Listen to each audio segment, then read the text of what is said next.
Every masterpiece has a cheap copy, and that's exactly what happened with Legoland and the RollerCoaster Tycoon games. Well, you gotta find out the truth about it yourself, or just watch the video if you want to, even if the answer may be really obvious. When I was a little kiddo, Lego games were still unique and fun experiences where they didn't just recycle the same game over and over with different popular pop culture franchises. Were they great games? Not exactly, with the exception of Legoland 2, which I still consider a great game, but all the other ones I played as a young kangaroo are not exactly the most fun anymore, especially Lego Loco. I turned it off after 3 minutes recently. What about Legoland though? Making the game run on Windows 10 didn't quite work for me even with an extra installer for it, and every time I booted a level up it just bonked and crashed. So I used the virtual machine with Windows XP since I sadly don't have a retro PC setup, since I would need another desk for that. If you're good at cutting wood and want to make a desk for me, please send me an email. It needs to be cheap though. On the virtual machine it did work for it, but it was really tiny in the window, so what you're seeing is really zoomed in, that's why it looks like that. What do you do in a game about theme parks? You theme the park or park the theme, or whatever way you want to say it. You are the boss for once in your life, so you get to say what's going to happen. You would think. Because you thought wrong, the game is kinda stingy with letting you go off the roads and rails and basically tells you to build this, build that, put this here, put that here at the start, and never really lets go of it in the, let's call it, story mode. The professor who is most likely the descendant of Albert Einstein, get it, Einstein, the perfect name for a Lego game, because it basically translates into one stone in English from German. Einstein, one stone.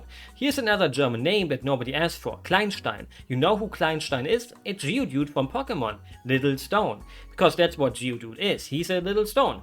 Anyways, he invented a time machine and went through a bunch of other eras and just straight up yoinked the stuff. Imagine if the Spanish people just yoinked the Mesoamerican pyramids and put them up in Spain in some theme park. That's not cool.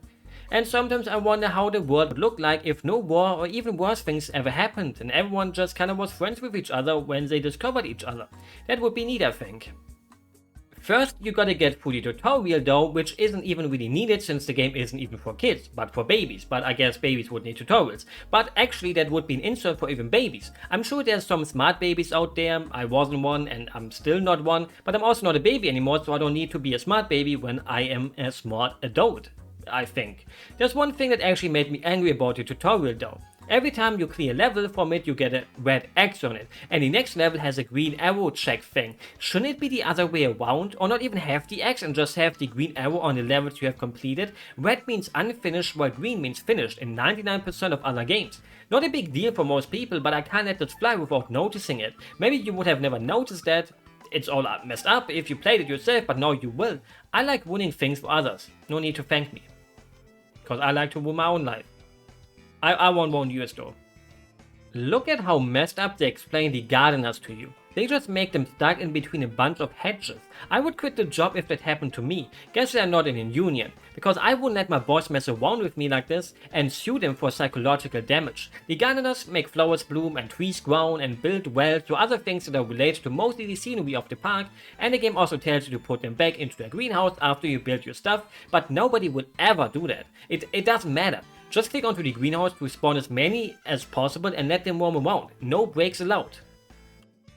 The same goes for mechanics, which are needed to, repair things. The same thing applies here. Just spawn as many as you can, because in this game you will never run out of money. I think it's impossible to run out of money unless you really try to go bankrupt. They don't really get paid, except for when you spawn them for 30 coins. After that they don't cost anything, same goes for the gardeners. They do kinda yoink some money when they repair your attractions, but I mean, that's probably to cover the parts getting replaced, not them getting paid. Because we do not pay our workers here. Unlike in real life, where I would make a great boss, I think. Just nobody would take a boss seriously when they're as small as I am with my 5'2". I have never been respected a single time in my life because of it, but I don't let it get me down. And you shouldn't be down over anything you can't change in your life. Being too small, being too tall, being too handsome, you're perfect the way you are. Probably. Take the mechanics for example. They managed to get a job like this even though they're the most single stupid thing in the game. And I don't mean it in an insulting way. Sometimes they repair stuff by themselves, but their pathing is broken, and most of the time they can't find the way to repair it. They just stand right in front of it, walking back and forth without finding a way to repair it unless you pick them up and place them exactly on the attraction. So every time something breaks, you have to check what is broken and pick a mechanic up to put them on there to make sure it actually gets repaired. In rare cases, they do fix things by themselves though, and we have to appreciate that and cheer them on.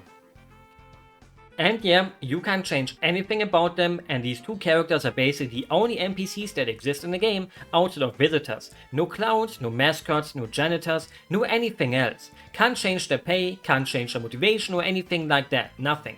They only exist to serve you like good little mindless puppets, which feels pretty relatable after all. Sometimes you know you gotta do it to pay the rent, even if you don't want to. But I guess there's worse jobs. I always felt bad for the janitors in Theme Park World since they had to clean up so much vomit. Guess Lego people can't really puke, even though they most likely can nowadays, but I don't want to Google it, because I don't want to look at real life vomit, because I'm sure with the way Google works nowadays, it would show me real ones instead of Lego ones. I miss it when Google or the YouTube search actually worked. Yippee, the modern internet is so much fun. The first real level plays in San Francisco, and the cute thing is that it takes place all over the world, since Legolands are all over the world too, the real ones. There's one in Germany, but the game has no Germany level, which actually made me wanna cry. They got Belgium and France, Italy, the Netherlands, but not Germany. Why? Are we Germans still hated for the sins we have committed in the past? I swear we've changed. I always wanted to go to Legoland as a kiddo, but it just wasn't possible since it's in South Germany, I think, and when your family isn't made out of money, it's kinda hard to justify driving 5 hours to somewhere and then most likely having to rent a hotel, because you would also have to drive 5 hours back again, because if you wouldn't rent a hotel, it would imply you would drive there at 6 AM to reach Legoland at 11 AM to then spend a few hours there and then drive back home at 6 PM to then have to be home again at around 11 PM to save the money from needing to stay at a hotel if you have no family living there. Actually, that would fit really well. I should become a trip planner. Maybe my parents just never loved me enough to take such trips though. But back to the cute thing. Every level has its own mini attraction of popular tourist spots. For example, the San Francisco one shows the Golden Gate Bridge. New York even gets two. The game came out before a certain event that has changed because of history forever, and you know, these attractions cost no money at all, but they're huge as heck and take up lots of space, but it should always be possible to just put them somewhere into a random corner, since I have never seen an NPC actually looking at them. Because the NPCs don't matter at all in this anyways. You can click on them and they do show the happiness and hunger, but it means nothing. They're empty of actual feelings, no feedback or anything, and most of the time the park goers don't even go to the other part of the park anyways, unless you build a castle right there. Then they go all the way to it regardless of where it is. But otherwise it's pointless to make the park look nice everywhere, because the stupid NPCs can't appreciate it. They lack the deep understanding of what makes a park good.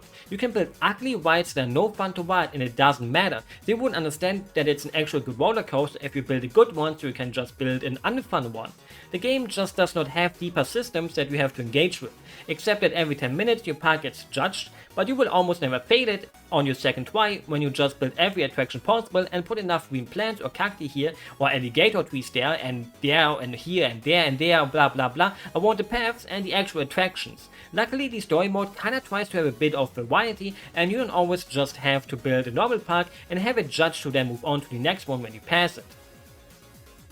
The more levels you play, the more attractions you also unlock, and eventually you even get dinosaurs. Yippee, I love dinosaurs, or pyramids, castles, Wild West. So at first, at the bottom you only get 4 themes, and it makes you think, it won't have that much variety, but the last one, Adventurers, actually kinda comes as a mishmash with multiple ones, because it has safari stuff, jungle stuff, some water park kind of stuff, and the very last few things you unlock are the dinosaurs. That's a lot of stuff. But for some reason, the dinosaurs are in the Legoland category though. Why? They should be in the Adventurers section. But let's talk a bit about the variety of the actual levels. In one level, the game was like, hey, we lost the money we made under some attraction. What attraction? We won't tell you. How we lost the money like that? Doesn't matter, right? How do you lose money under an attraction? Did a park employee just take all the money from the front gate and thought, yep, gonna get onto one with all this cash in my pockets and somehow lose it under it? So my first thought is, what even counts as an attraction? Only something you can ride, or do stores also count? So one by one I deleted something and then rebuilt it, but I think that's not how you're supposed to do it, because I couldn't find it. Only when I basically deleted 80% of my park, he stopped saying we lost money somewhere. But he didn't say we found it either. The money never actually got lost probably. He just gathered you to delete stuff and then he can say, hey idiot, we are lacking Legoland attractions, build some now. You don't want to fail your appraisal, right? They treat you like poop. I'm trying to build a nice park and you're trying to ruin it by losing all the money. Just say it to my face instead of making up a lie. You never lost the money, you just want me to get fired. The thing is, money plays zero role in this game pretty much. You can't run out of it. Like I said earlier, unless you try to. Everything is pretty cheap to buy and you always start with enough money to build all you need. Having to manage how much the attractions cost does not exist. Having to change the price of the food, you can't. Everyone has to enjoy overpriced garbage. The park entrance fee, always the same. Then there's the level where suddenly aliens show up and they just take everything you build. Yep, that feels really rewarding and nice. It doesn't even add anything to the game except wasting your time. It doesn't make it harder, it just yoinks it all and you have to rebuild all of it. But to be honest, we deserve that. We stole our attractions from ancient times, so why shouldn't aliens be able to do the same? Just take all of them and go back to space to your galaxy, I guess, and bring them as a souvenir. Better than letting them take over Earth. Most likely. Even though the Lego world looks like a nice place to live in since it has a lot of variety. Probably. I don't want to turn into a Lego figurine, actually. The worst level of them all was because of my own incompetence. Eventually in the London stage, the weather is super duper hot, and you know what sucks about these hot summers in Europe nowadays? We do not have air conditioning like Americans have, at least not in your own home, unless you're rich. A theme park should have it though. The weather is just too hot and it makes your mechanics overheat, so the game tells you to put them back into their hut, all of them. Earlier I said I just spawned as many as I could because you can just do that and there's no downside to it normally. Why this is a downside now? Because clicking on the mechanics is terrible when you have to play it like I did on a tiny window and having a park full of trees because it's almost impossible to click on them to pick them up to put them back into the chat. So it turned into a game of Where's Waldo because sometimes they just were hiding behind buildings and had to wait for them to come out, and then also picking them up was the next challenge because my mouse cursor was so tiny. Eventually I managed to do it though. So if you ever want to play this game, remember not to spam the mechanics in London. Or you have to play some kind of puzzle, which to me didn't make much sense. I will quote, the only trouble is that the ride will only fit into the park in just the right way. But that's only really true for the spider ride. This one was the only one that tightly perfectly fit into its space basically. All the other ones had tons of free spaces in the white spaces. It basically just became a guessing game. You just build them and see if it's right, and if it isn't, just switch them around till it is right. That doesn't make me activate my brain. My brain was in low maintenance mode and I want to use my brain sometimes, but I can't. With little challenges like this, the game kinda manages to keep your attention, but barely. In the end, it's just a theme park game without any depth to it, where you don't have to use a tiny fraction of your brain, most likely because it's for the kids. I remember playing it as a kiddo, but I also enjoyed jumping from trees and running down slopes in the forest and kinda hurting myself and giving myself brain damage. Most of the time I just stood up from my PC and went to do some chores like doing the laundry, while having to wait a few minutes for my appraisal because I didn't really have to do anything anymore since I knew I'm gonna pass it anyways. So I would have wished for you being able to just press a button to them, hey, check my park, I don't want to wait these minutes down, please. As an adult, it just doesn't offer you anything really except a nice presentation. I really love the look of the game, any little details, and also the CGI cutscenes. They're full of heart, and every time you unlock a new time arrow attraction thingy, you get them. It isn't a great game, but it's far away from just being a simple cash grab to attract customers to their own Legolands in the real world. It satisfied my nostalgic curiosity to see if I would still have fun with the game, and it did for a tiny bit, but already in the middle of my playthrough I just kinda wanted it to end and had to keep playing to see if maybe the game somehow opens up more. It did not, but it really made me want to play RollerCoaster Tycoon again, or one of the newer theme park games if they're any good. I haven't really looked around, except for Planet Coaster, but seeing that they got a monthly subscription service for that game kinda turned me off, and maybe I will just go back to one of my old favorites, Theme Park World.